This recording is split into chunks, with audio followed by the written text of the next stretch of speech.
Hi guys, today I'm going to do a review of the 3Dconnexion Spacemouse. This is one I've been longing to test for quite a while now. And the reason for that is I do a lot of designing in Fusion 360, and as a Mac user I find it hard to get the ordinary mouse to work. You don't have any third button, and it's even if you can find software to configure the third button, it still doesn't work as I think it should. I find it very hard to press on the right place on the button, so that's why I thought I'd give this a try. And I have to say the quality of this feels quite nice. It's heavy, and it has to be because it's going to stand on your desktop all the time, and you're going to use the joystick wheel just to move your objects around. So it weighs quite a lot, and it feels like it's very, very good quality.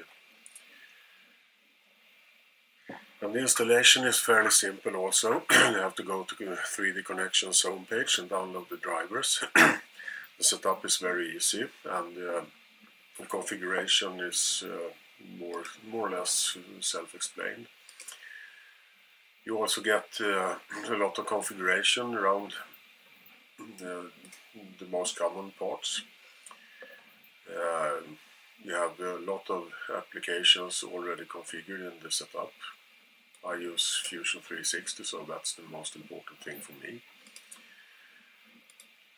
Every program can be configured quite a lot, so you can use the Pro version for example.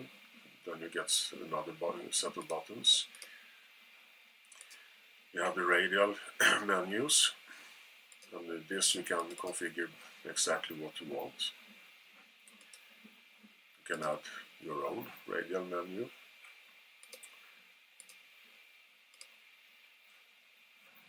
And so on. So it seems like you can actually do quite a lot with this. And it takes a while to get used to navigating with this. So if you start to move around the object, it's very easy to rotate around. Also just zoom in, easy to select the parts you want in Fusion. But it's also very easy to just spin away. So you can use one of the buttons, then you get the whole view. And you also have other functions, the offset, the hole, and the sketch dimensions already pre-configured. The second button, you have the top view, left view, right view, and make the object fit in the window. So, and all those can be configured as you like.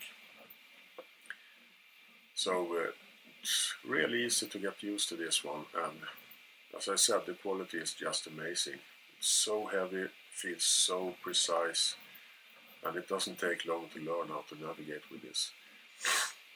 And the thing I discovered also was that if you really want to try it out, you can use Google Earth. And I think I never liked that program, but it got another dimension when I used this one. So we can go to Stockholm, zoom in at Värmdö where I live, down here.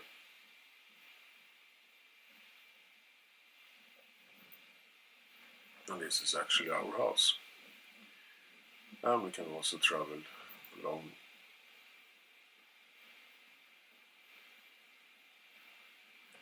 go to United Kingdom.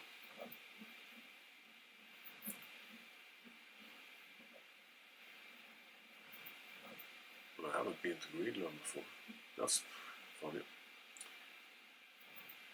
Anyway, it's a great way to try it out and learn how to use it. But I think the main feature I like about this is just using it with Fusion, and it's actually so easy to learn. So, is it worth what the cost? Well, it's fairly expensive. I think in Sweden it's about 3,000 kronor, which is about $300. can't find any other option for using the 3D device in the Mac, so I'm very happy with this. So the question is, could I do without it? Yeah, probably I could. Would I want to do without it? Hell no. Once you get used to this one, you're not going to want to leave it behind. So all in all, I think it's worth the cost.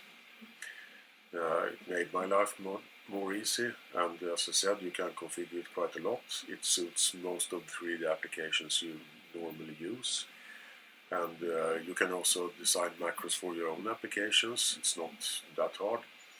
You can configure the buttons almost as you want, the most basic things you use in Fusion. And as I said, the precision is just amazing. It works so perfect. So I will give it a thumbs up, definitely, and I can recommend it to anyone who's using 3D application software. So for me, it's 10 out of 10. And no, absolutely not. I did not get paid for this. I paid for this by my own money, and I would gladly pay for it once again. So if you have the means, try it out. You won't be sorry. Thanks for watching, and take care.